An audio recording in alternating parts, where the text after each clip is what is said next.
All right. Good morning, everyone. Welcome to Monday. I apologize for being a little bit late this morning, but I came out. I mostly take the train to get here, but I take the car too. I have to drive about 10 or 12 minutes to get to the SkyTrain station, and I came out and the car windows were covered in frost, covered in ice, so I had to scrape them all. But then I started scraping, and my scraper broke. And so then I had to use just the blade of the scraper with my hands. What a good way to start the morning. I know, clean the windows. But then, of course, it was so cold that the inside windows were fogged up too, so I had to let the car run so that the heat could blow on the windows and clear the inside.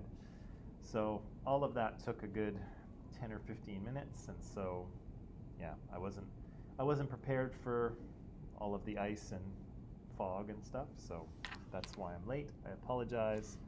I'll have to factor that into my morning, I guess, and buy a new ice scraper because it's broken.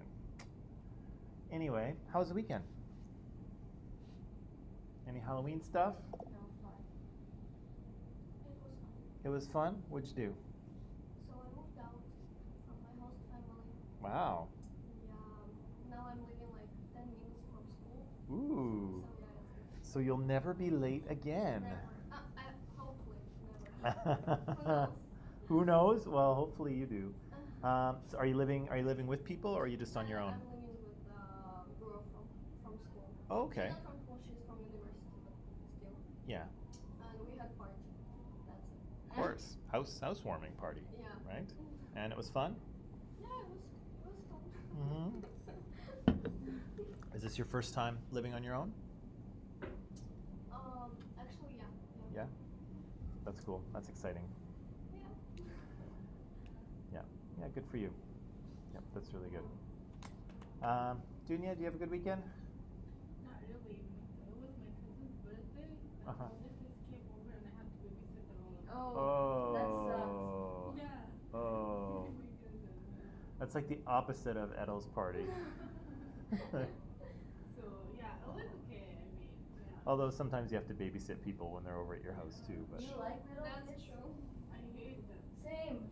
They're so you hate who? little kids. Oh. Like certain ones, like they're so loud and And there were a lot, like 10 they of them. cry a lot. There were 10 of them? Yeah. Oh my lord.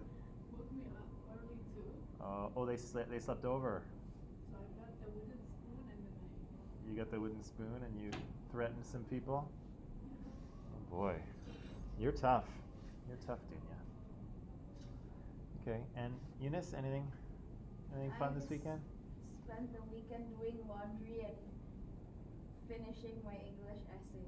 Ah, so you're like the middle of the spectrum. So we've got like Edel's wild party over there, Dunya's wild party over there, and then we've got kind of the nice middle ground, right? Not chaotic in any way. I spent the whole day though finishing my English essay. Oh, okay. How'd that go? I just hope I pass. I gave up in the end. I just turned it in. Gave up.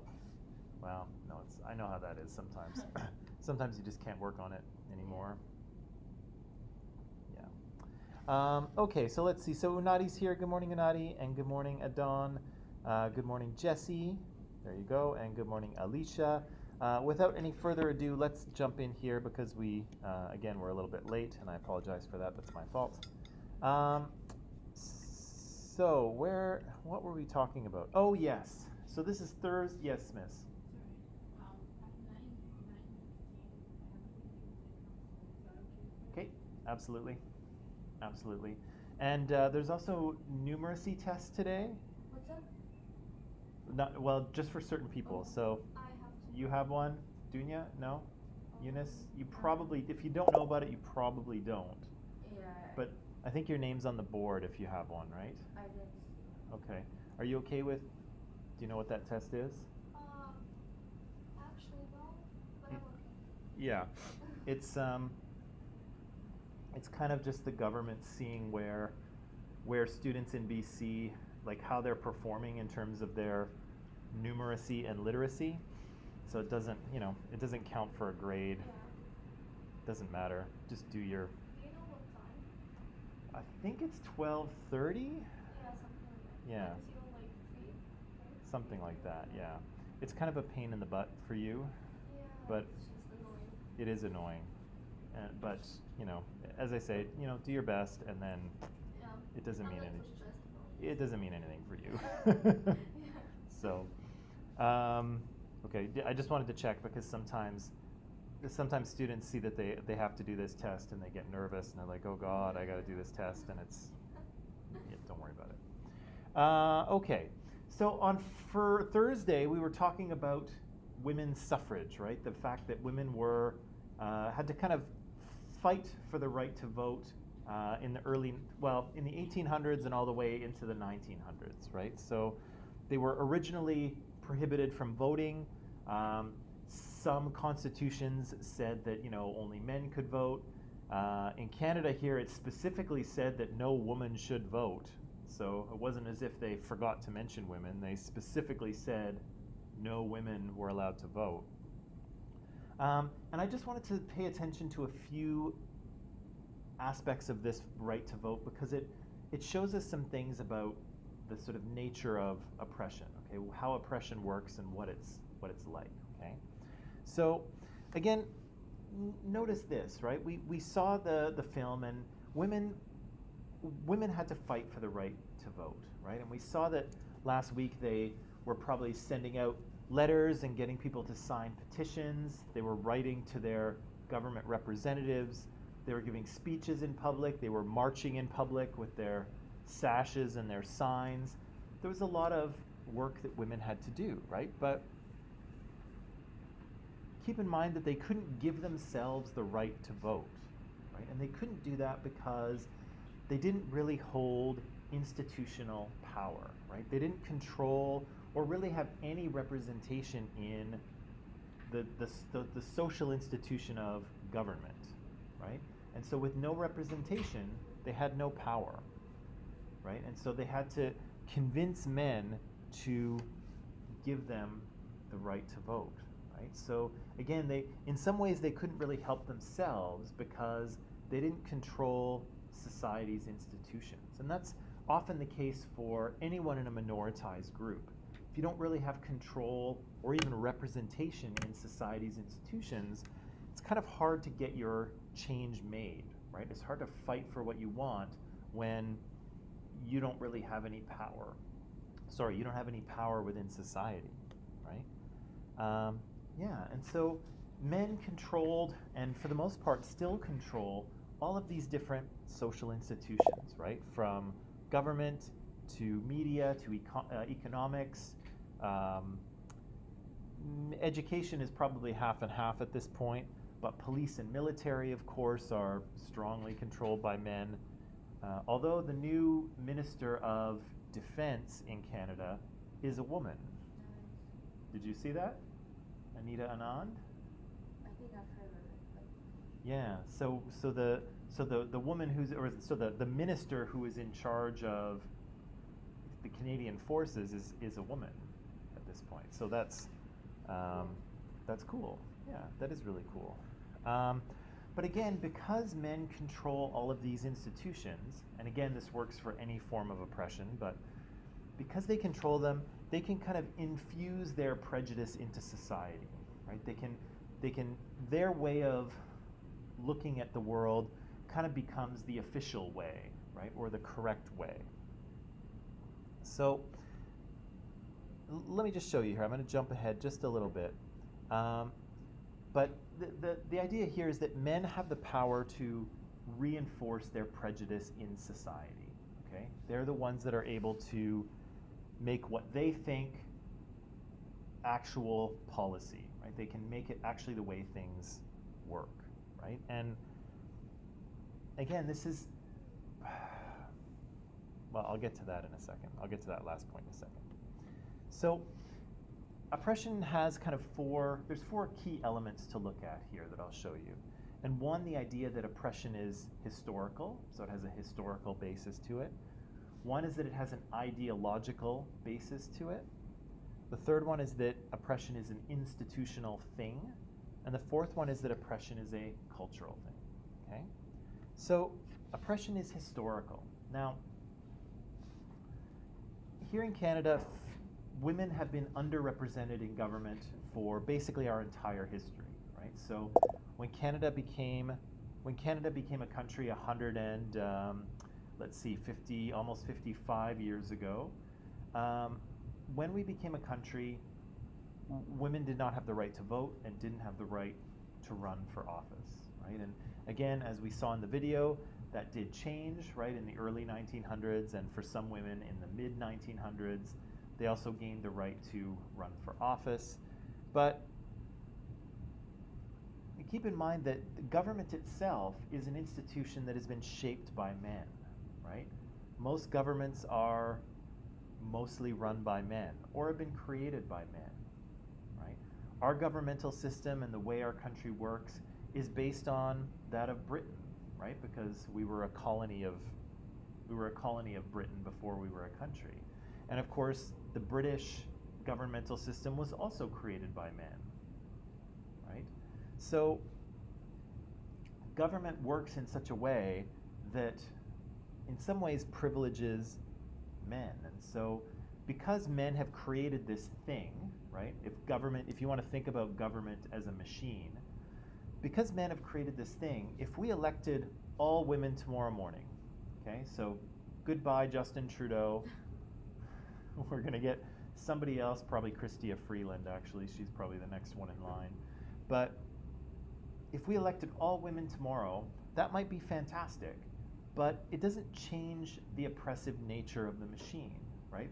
The machine still works, in a way that benefits men, right? The laws were all written by men, right? And in many cases for men, right? And so even if our government was entirely run by women tomorrow, fantastic, but they would still have a lot of work to do to reform that social institution, right? There's a lot of rules that would need to be changed, a lot of laws, a lot of ways that we did things that again privilege men and disadvantage women, right? And so again, oppression is historical in that it has a historical basis to it. And it doesn't end when you sort of put women into the driver's seat, right? Because the car is still, in some ways, it's built for men, right? And it needs to be modified so that it serves the needs of everyone, right? Does that make sense? Yeah.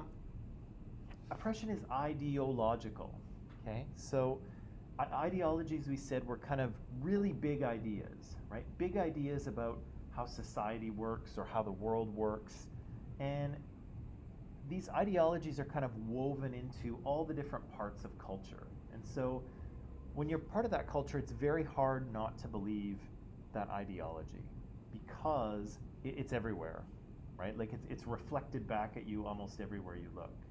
And so it seems more like a thing that is absolutely true, right? It seems like a truth, right? But really what it is just it's an ideology that's kind of being reflected back at you everywhere you look. And so it seems like a true thing.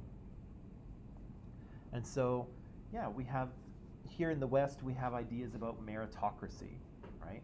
The idea that our society is built on hard work, right? And if you want to be successful, you have to work hard. And if you're not successful, it means you're not working hard enough, right? And everyone who is successful has worked hard to get to where they are. Those people who aren't successful are lazy or just need to work harder, right? Ouch. Yeah, and again, there is some truth to that, right? If you want to be a lawyer, if you want to be a heart surgeon, if you want to be, some sort of highly paid, highly skilled person in society, yeah, it takes a lot of work, right? But not everyone who is super successful has necessarily worked hard for it, right? Some people inherit a lot of wealth, and that makes things easier for them. Not that that's wrong, but it makes things easier for them, right? And so oppression, the idea that oppression is ideological means that those ideologies privilege men and disadvantage women. or they privilege people who are in the dominant group, and they disadvantage people who are in minoritized group. Right? So, yeah, these ideologies are kind of spread through society, and they rationalize kind of why things are the way they are, right? So here's an example. Yeah, go back to Mean Girls, if you will. Think back to Mean Girls. Actually, I had a great Mean Girls moment a couple days ago. I was talking to my partner in the kitchen, and we were making a plan, like, oh, we'll have this for dinner, and then we'll watch a movie or something. We decided that. And I was going to say sure and cool, but I tried to say them at the same time, and they came out school. So, you know how Katie, she's going to say great and cool at the same time, and it comes out gruel. Yeah. So I had a Mean Girls moment. School. So anyway, so I was really proud of myself for that. So if we go back to Mean Girls, though, why are the plastics and the jocks kind of at the top of the social pyramid in that school? Why are they the most popular? Good luck. They're good looking. What else? Why are those two little cliques, those two little social groups, why are they at the top of the popularity pyramid? Have a lot of money. Uh-huh. Sometimes, definitely the plastics do, right? Good looking, money, what else? Morning. What else do they have?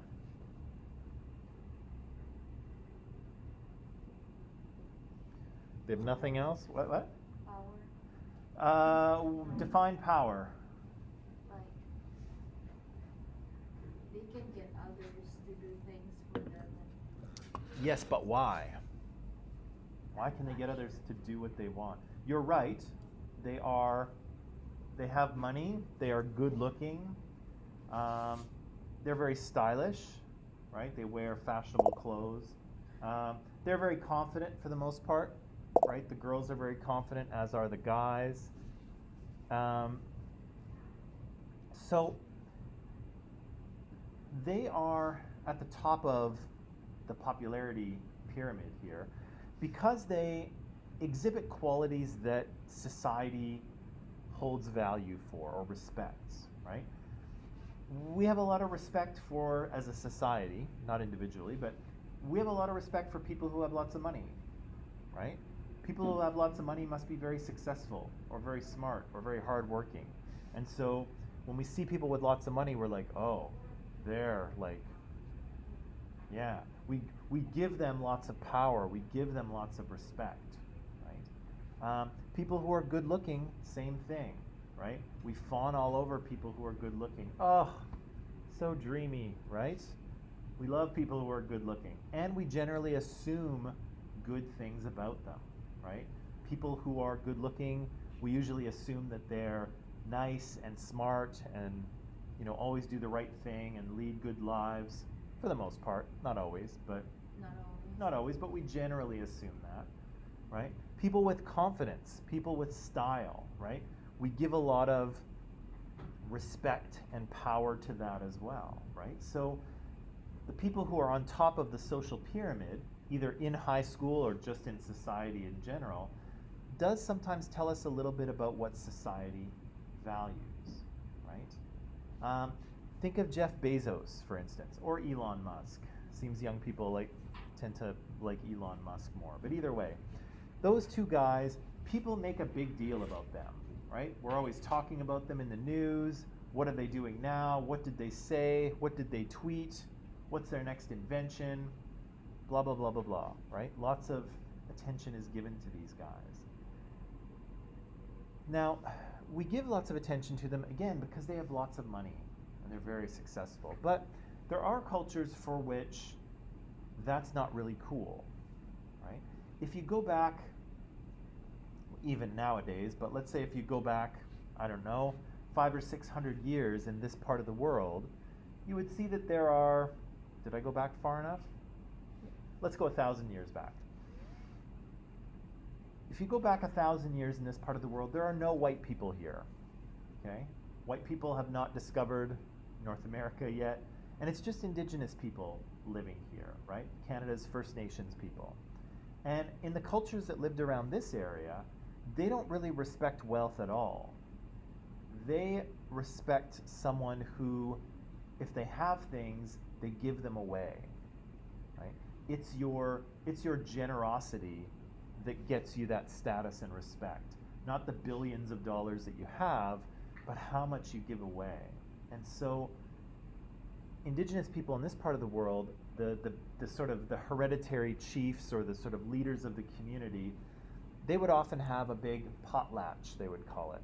And at the potlatch, people get together, they eat, they sing, they dance, they do ritual dances, people talk and catch up with each other. It's a big party like Edel had, if you will.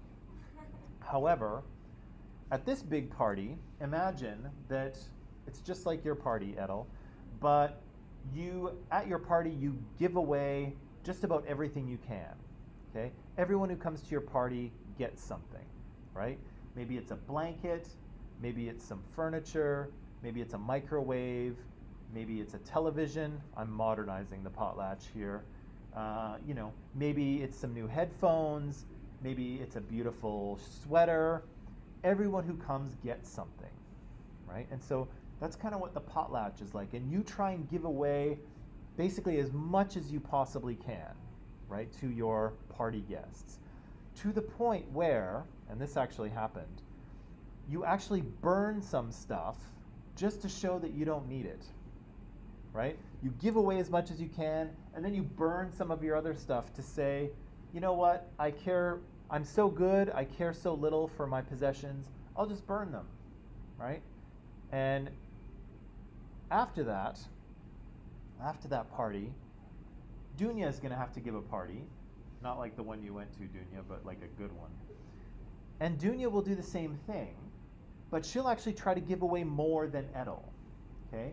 Because Dunya went to Edel's party, she got a gift from Edel, and now Edel will be invited to Dunya's party, of course, and Dunya will try to give away more than Edel, right? So that she too will have at least the same amount of kind of respect from the community.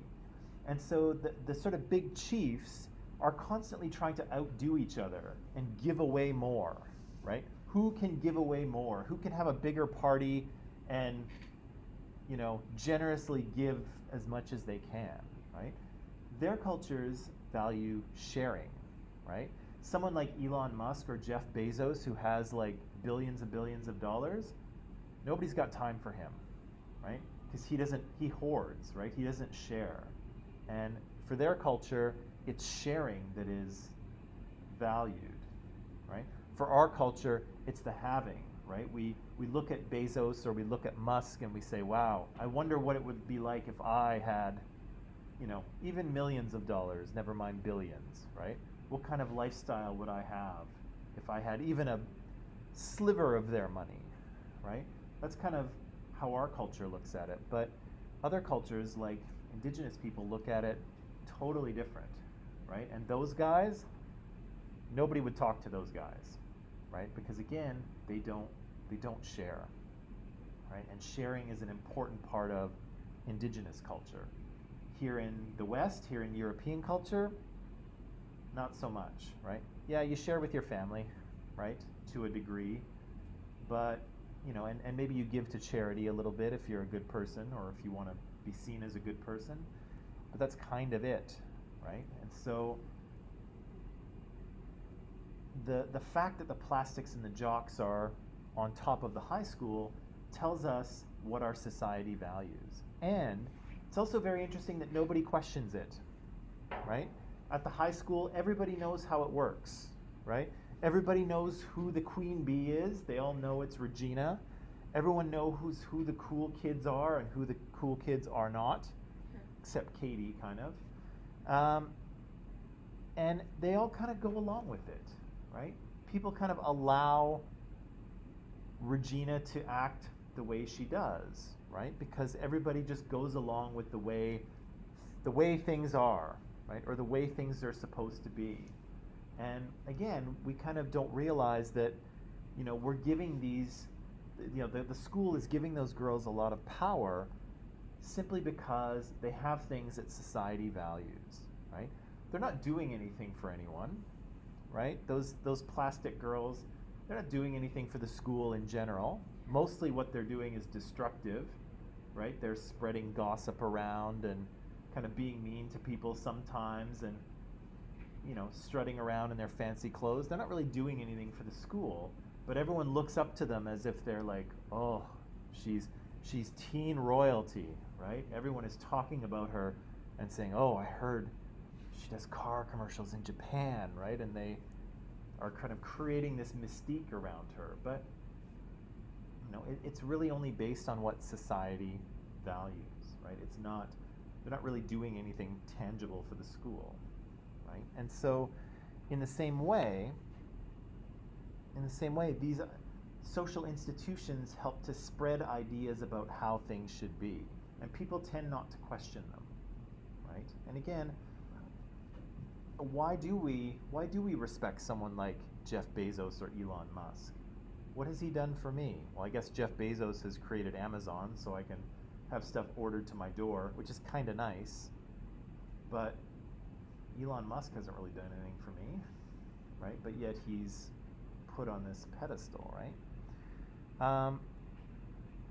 So these ideas, these ideologies become embedded in our minds, kind of, and in our hearts. We absorb them from society, and we feel they're true, right? And so because dominant groups are in control of society, they're able to control ideology, right? And in a way, they kind of control what's true, right? If you can get everyone to believe into or to buy into an ideology, then that thing becomes true, right? Because we know that humans socially construct their reality, right? If everyone believes it to be true, in some way it kind of is, for humans anyway, right? And so dominant groups are able to use that to gain and maintain their own power, right? And to the point where, and I won't go into this too much, but now we seem to be living in a period of history where people will use this and won't even really try to have the ideology make sense, right? They'll just try to get you to believe anything. Even if it's clearly wrong and clearly false, if you can get people to believe it, that has power. Like the vaccine. Yeah, like all of the stuff around vaccines that are, I don't even know what the argument is. There's no evidence that vaccines are bad for you in any way. Some people have a bad reaction here or there, but yeah, people have created all kinds of negative press, and then people believe it, right? Yeah. So here with women's suffrage, again, when you believe these societal ideologies, it's difficult to really believe, or it's difficult to see how things might not be benefiting you, or how it might be unequal, right? So again, we had an ideology in society in the past where, yeah, men were outside the home, right? That's where they worked. That was their kind of sphere of influence. Women were inside the home, right? Raising children, looking after the house, cooking the meals, things like that, right? And so when some women stood up and said, hey, we deserve the right to vote, we deserve to be able to participate in politics, some women were like, no, that's man stuff, right? Our place is here. This is what we're concerned with. And if we're concerned with stuff out there, we'll just tell our husbands and they'll deal with it, right?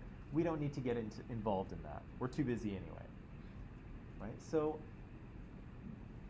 even some women had kind of absorbed this ideology and started to believe it. And so these suffragettes here, or these suffragists, they had to convince men to give them the right to vote, but they also had to convince women, right? Because some women didn't see it as a social justice issue. They didn't see it as a human rights issue. They were like, no, it's fine, right? It's fine. We don't do that. Men are the ones who deal with the politics. We deal with the stuff at home. That's the division, right? And again, these suffragists had to convince women that, there was a bigger issue here that they weren't seeing.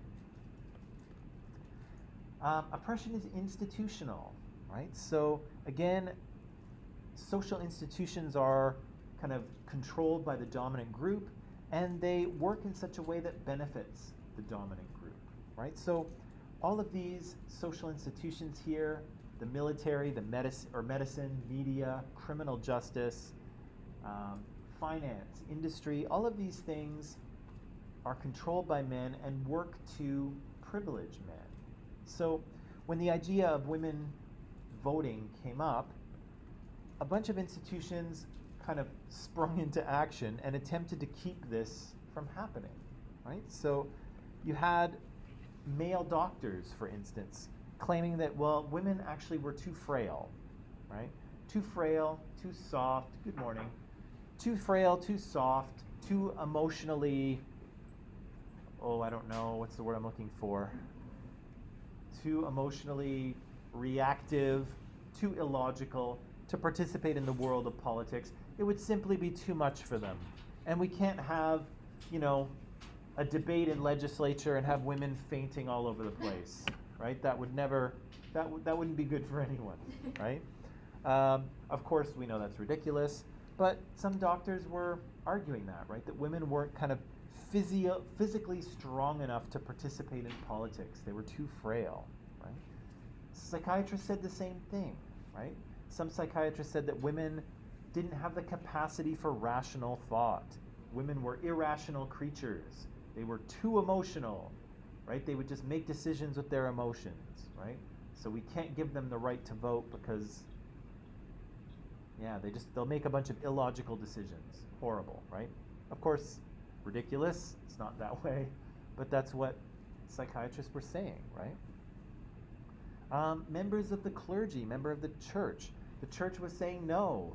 Women belong in the home, right? Their job is to care for children, right? And if women start getting involved in politics and voting, then who will care for these children that God has created, right? And so religion kind of started to push the idea that, again, women belonged in the home. This is the way that God meant it to be. This is the way that it's described in the Bible. This is the role of women and the role of men, right?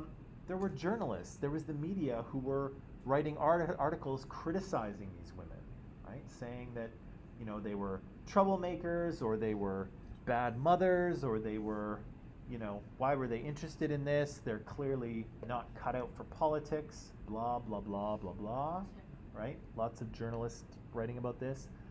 And of course, there's the criminal justice system, right? There were police who were shutting down protests. Some women got arrested, right? One woman got tortured, I think we heard about. Some women were fined and went to jail. So the criminal justice system, again controlled by men, was also working to suppress this desire, right? So again, you can see that the government was initially not in favor of having women vote, but all these other social institutions kind of sprung into action, right? And not only were women not able to use these social institutions because they didn't control them, these social institutions were kind of pushing back against the same thing, right? And so, again, when you try to get a societal change, sometimes you're fighting against ideology, sometimes you're fighting against social institutions, and sometimes you're fighting against social institutions that aren't even really part of the fight, right? Like this is a legal government matter, and yet all these other social institutions were jumping into the fight to push back against women trying to vote. So women weren't really able to use these institutions to help themselves out. And again, what they had to do is had to rely on men, right? And there were a few men who were sympathetic to their cause, right? There were men who agreed with them and said, yes, women should have the right to vote. And women kind of needed a few of those men to help create space for them to speak, right? And to help get the message out and to help push things forward, right? Without the cooperation of a few men, women would have found it difficult to get this done, right? So women did a lot of work, but because they didn't control any institutions, they needed the help of a few men to get where they needed to go. And the last part is that oppression is cultural, right? So again, I've showed you this diagram about 100 times at this point.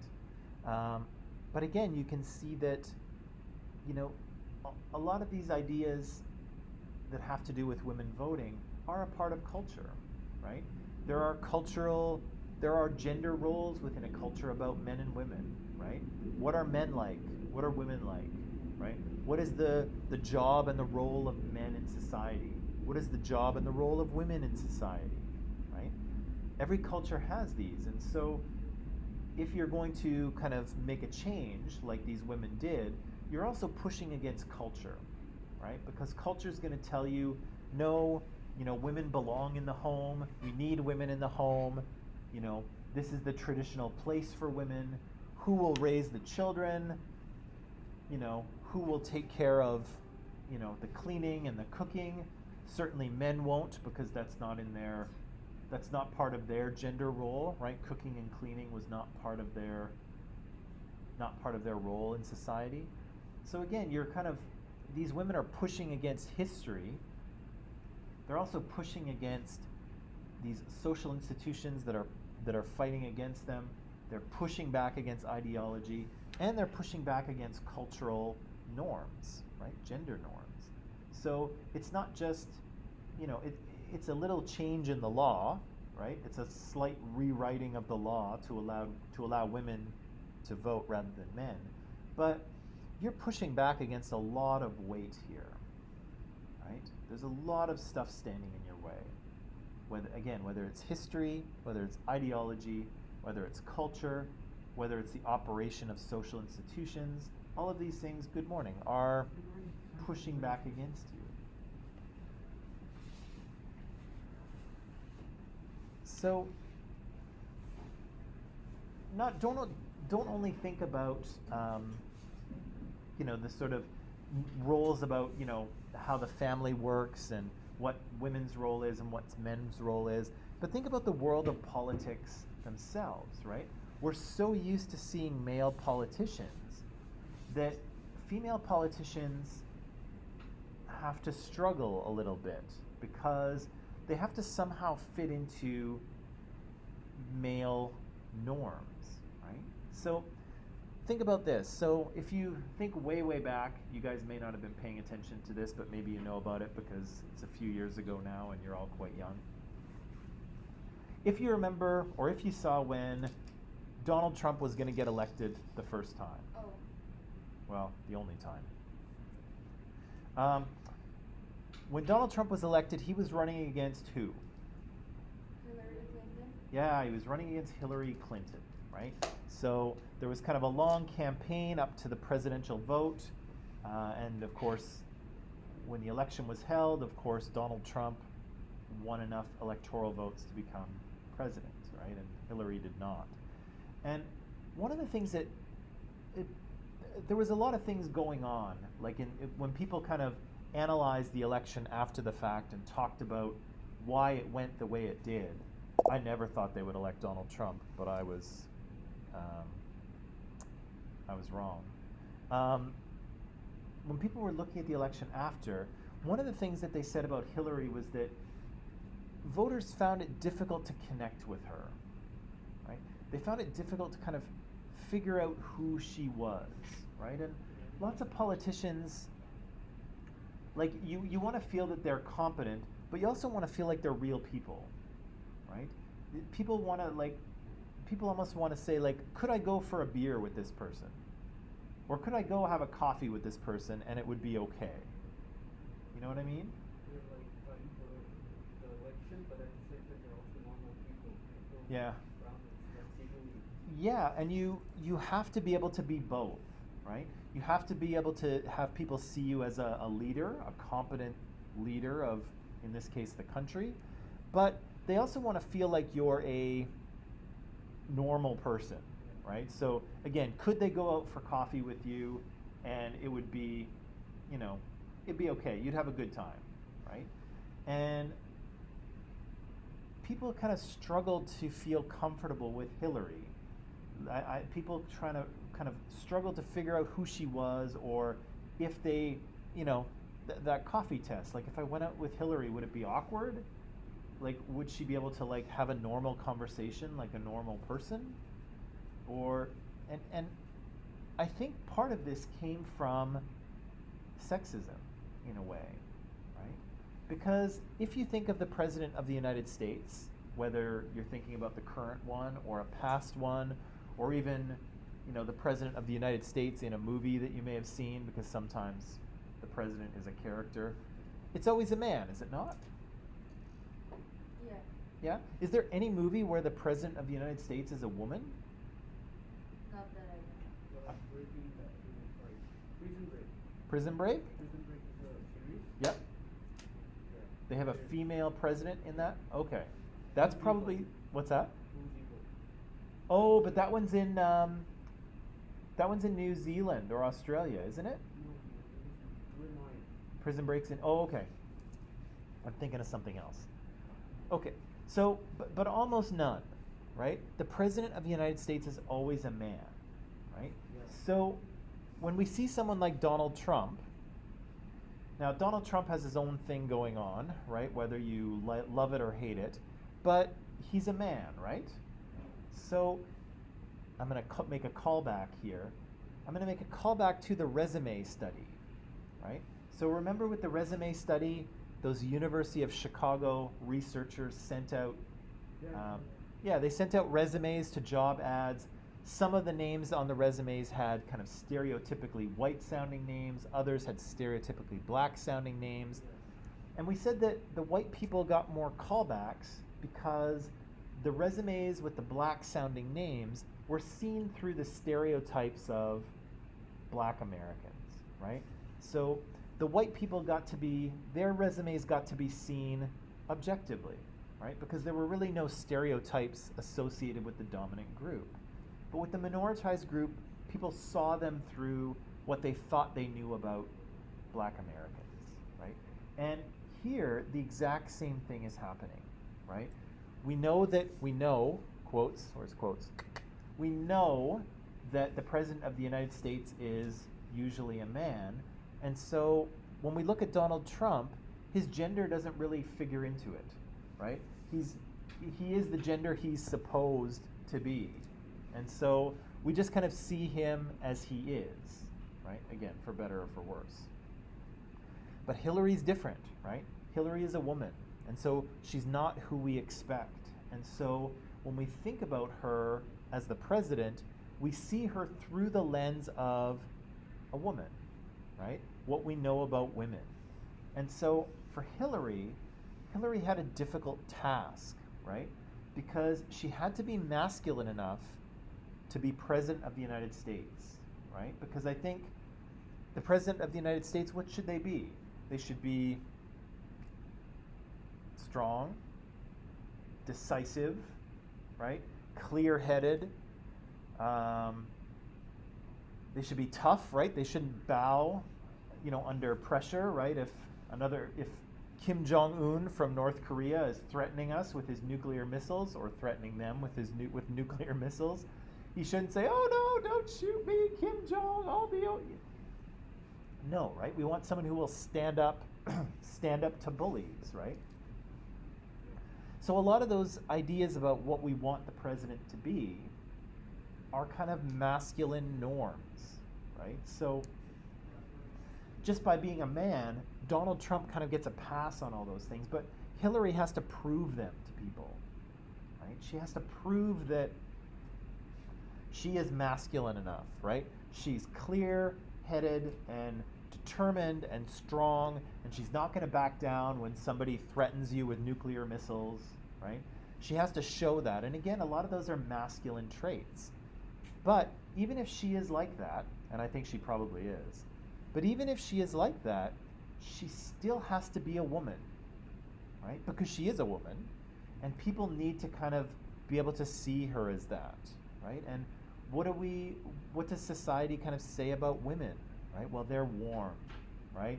and they're caring and nurturing and emotional, right? And friendly, and they smile a lot, right? Yeah, and so somehow Hillary's got to do both, right? She's somehow got to be masculine enough to be taken seriously as the president, but she's got to be feminine enough so that voters can actually see her as a woman, which she is. And Trump doesn't have to do that, right? Trump just has to be himself, which he 100% did, right? All he has to do is be himself and he's fine. But Hillary's got to walk this careful line, right? And she's got to be two things at once. Not too masculine, because then people were like, "Oh, what kind of a woman is this? She's like a robot, right? She's too cold, right?"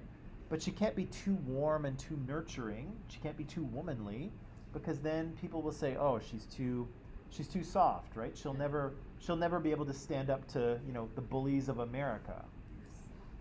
Yeah, so she's screwed either way, right? Because again, her gender gets in the way of this because of who we expect to be the president, right? And so, yeah, some people said, "Oh, I'm not sure who Hillary is.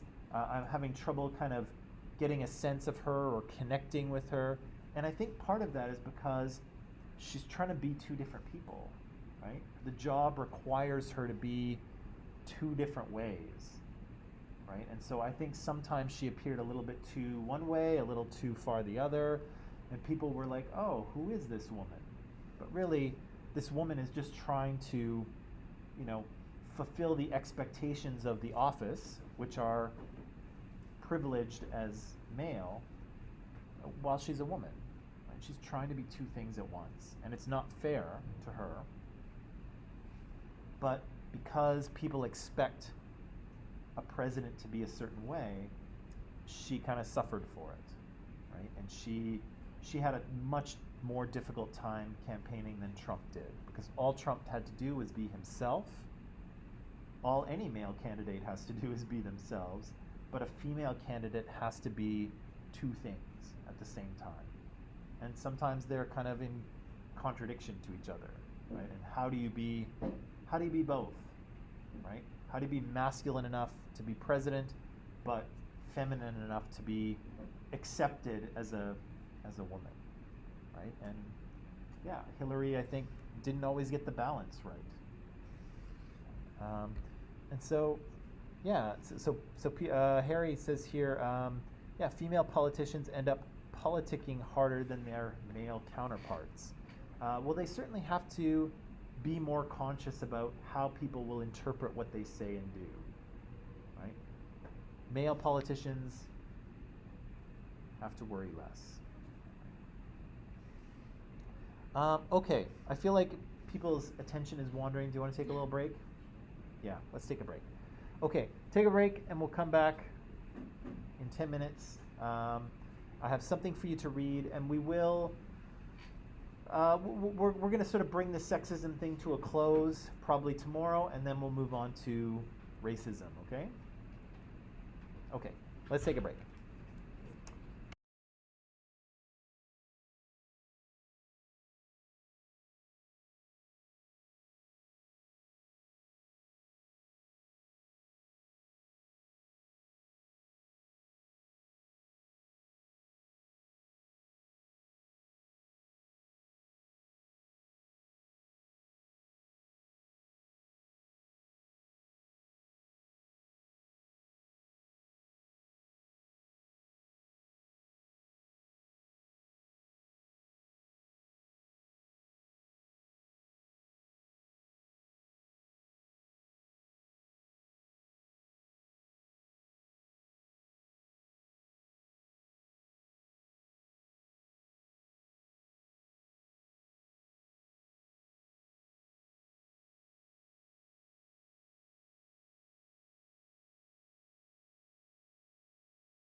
All right. Are you ready? Okay. So, again, I wanted to show you, some aspects of oppression here about how, again, you're not just fighting against one thing, right? So, in trying to sort of create social change and trying to create more equity in society, you're pushing back against the kind of weight of history, against culture, against ideologies, against institutions, and it's not just one thing, right? And it's not just, oh, let's, why can't men just be nicer to women or something, right? Like, there's a lot of things connected to this, and it makes change difficult, right? Especially when, again, people believe very strongly in their ideas, right? They believe very strongly in how they think things should be, or the way that things are, or the way that God designed them to be, or whatever your beliefs might be. Those things are kind of hard to push back against, right? Yeah. The other thing I'll point out to you here is this is a good case of intersectionality, right? So an intersection, where two streets cross, that's an intersection, right? Here we're talking about intersectionality as two different social groups, right? So we're talking about sexism, we're talking about women and men, but there's also a racial component here as well, right? Whereas, yes, women gained the right to vote in the early 1900s, but it was only white women, right? Women of color, indigenous women, had to wait decades after to gain the right to vote, right? And so here, white women are privileged, right? They are minoritized as women, but they are privileged as white people. And so, again, their fight is more successful because, in terms of race, they're part of the dominant group. But people of color, indigenous people, they have to wait quite a bit longer. Maybe not wait, but they have to fight longer in order to get the same thing. Did you want to say something, Eunice? No. No? You just moved your head in a way that was like, no? Okay. Yeah, so white women are privileged, but not, we often kind of hold them up as kind of representing all women, like women gain the right to vote, but again, only some women do, right? Many other women have to fight decades longer in order to get the same thing.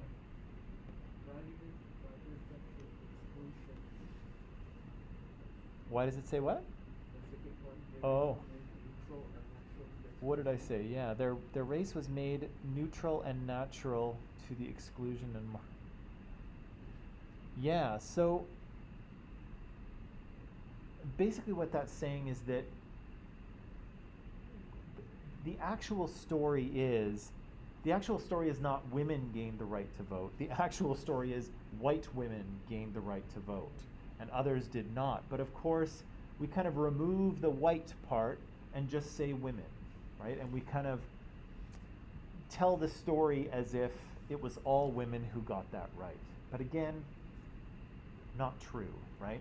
We've kind of removed the racial part of this. I don't know why, to make it a simpler story, or because white people are more interested in when white people got the right to vote. I'm not sure.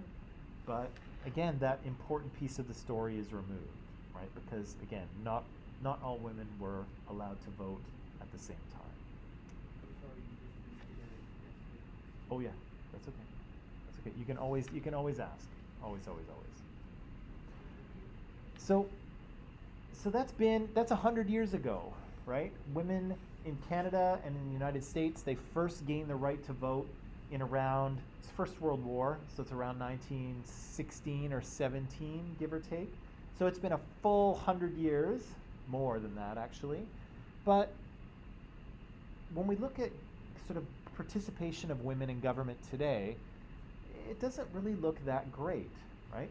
What percentage of the population are women? Take a guess. How much of the population are women? 60%. What's that? 60? Well, you're a little high. 45. It's just a hair over 50. So here in Canada, what's that? I don't know what the figure is for the world, but in Canada it's about 52% are women, right? So yeah, so men tend to die a little bit earlier than women, so there's just slightly more women than men. Yes, but roughly 50%, right? And yet, if we look at how women are represented in government, we see that it's really not even close to 50%, right? You would think if 50% of the United States were women, you would think that roughly 50% of the government representatives in Congress and in the Senate would also be women. But of course, you don't see that, right? It's actually quite a bit less, 30% less. Supreme Court. Supreme Court is pretty small. There's only 9, I think there's only 9 judges on the Supreme Court, but still, only 3 of those are women, right? If you look at the mayors of cities, if you look at governors, state governors, most of those are well below 50%. And of course, there's never been a female president, except in Prison Break. Only vice. Fictional. What's that? Vice. Only vice, yeah. And she's the first female vice president, Kamala Harris, right? So finally we have a female vice president, hundreds of years after the United States was formed, right? And in Canada, the situation's not really that much better, right? So in 2015 and actually in 2021, when Justin Trudeau was reelected, he promised that his cabinet would be 50-50 gender balanced, right? Do you know what a cabinet is? We don't call it that in my countries. No, do you know what it's called in your country, or do you just not know what a cabinet is at all? I don't know what's a cabinet, but I don't think we call it a cabinet. Having these words like a room where their assistants of the president. Oh yeah, okay. I don't know how it would work for you. For us here, it's cabinet is not really a place, but it's a group of people. And so the ministers that are the heads of all the government ministries, that's the cabinet. Yeah, so all the kind of top members of the government. We have it, but it's just different language. Different- Different name? Yeah, it's in an Indonesian language. So. Oh, okay. Yeah, so Justin Trudeau said he was going to make it 50-50 gender balanced, right? Which he did again in 2021, which is good. That's a good thing to do. But have a look. Only 26%, this is as of 2015, I need to redo my statistics here, but only 25% of government representatives are women, right? And so as a result, well, actually I won't say that now. If you look at city councilors, same thing, only 28. Only 18% of mayors in Canada are women. Calgary just elected a woman, that's pretty cool. What's her name? Jyoti Gonek, I think is her name. But this is the important thing here, is that according to the United Nations, they say that you need at least 30% of the government needs to be composed of women before they have a meaningful voice, right? So any less, never mind 50%, but any less than 30%, and women really have no meaningful voice. And I think we're seeing that in both Canada and the US. We're falling below that. And it's weird because I think that you probably think, and I think that we probably think here in Canada, that we're very gender equal, right? That we have a lot of gender equality here. I think that's kind of maybe the reputation we have, and I think it's a reputation that we actually believe in Canada. But the numbers don't really say that, right? The numbers say that actually women don't have a meaningful voice in government. And if you look at kind of the rankings of representation in government for women, we're number 104 on the list, which is weird, right? Because I would have thought we were doing much better. I'm curious to see where my country is at. Yeah, I'd be curious too, because, yeah, the US and Canada are way down the list. And countries that you might not expect to be on this list or to be high on this list actually are. Like Rwanda, right? 61% of their government representatives are women. Unbelievable, right? Look at the other countries. Sweden, okay. Spain, Argentina, Philippines, Algeria, that's surprising, but there it is. Afghanistan, pre-Taliban. All of those countries had more female representation in government than either Canada or the United States did. Which website? I'm not sure which website this comes from. I probably should have had a source there, but I'm not sure. Oh, I found I just clicked the highest one. Okay. What does it say? Where's Indonesia? I'm curious. I can't find it. It's probably down the list. Okay. Yeah, so what I'm saying here is that even though women have been granted the right to vote and women can run for office, women can run for president or be prime minister, but they still don't hold institutional power, right? 100 years later, in Canada, the UN would say women have no meaningful voice in government. And so, even though they're the majority, right, there are more women than men, they're still a minoritized group here in Canada, right? And so, again, oppression isn't about numbers, right? It isn't about majorities. It isn't about who has more people. It's about who has institutional power. And in this case, it's still men, right? Men are still the ones that hold institutional power, even though women were allowed to enter the political sphere really over 100 years ago. Still no meaningful voice in government. Oh, Indonesia is 114. 114. Okay, well, you're not far off Canada. Is Canada still at 104? Or how have we done? Canada is 61. 60. According to the website. Oh, okay, we're better. All right. Which did you say? We've moved up the list. Yeah. Moved up the list. Just Google it. So, what we'll do here, good people, is I think I'll end it here. I have a little something for you to read tomorrow and some questions for you to answer, as you can see. And then I'll do a quick summary of sexism, and then I think we'll be done and we'll be ready to move on to racism, okay? The other things coming down the road to you will be, I will introduce the final project to you this week. Again, you won't have to do, well, you should start on it, but I will introduce it to you and explain to you what it's like and give you some criteria for how it will work. The other thing we have coming up is a field trip next Friday. So not this Friday, but next Friday. We'll be going to the Museum of Anthropology on UBC campus. Nice. So we will get onto a bus. Vancouver campus? Huh? Or the Canada? Nope, the Vancouver one. Oh, Yeah. nice. So we will get on a bus. We will drive out there. We'll hang out at the museum for an hour and a half or so. It's very cool. And then we will come back. I'll have a little assignment for you to do in the process, but it won't be too difficult. Just this class? What's that?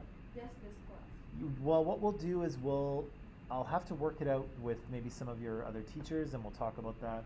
But we'll leave here at about 10 because I'm going to take my comparative cultures class as well, because both classes can go and get something different out of it, or maybe the same. So we'll be going with that class. We'll all go together, and then we'll all come back. Yeah.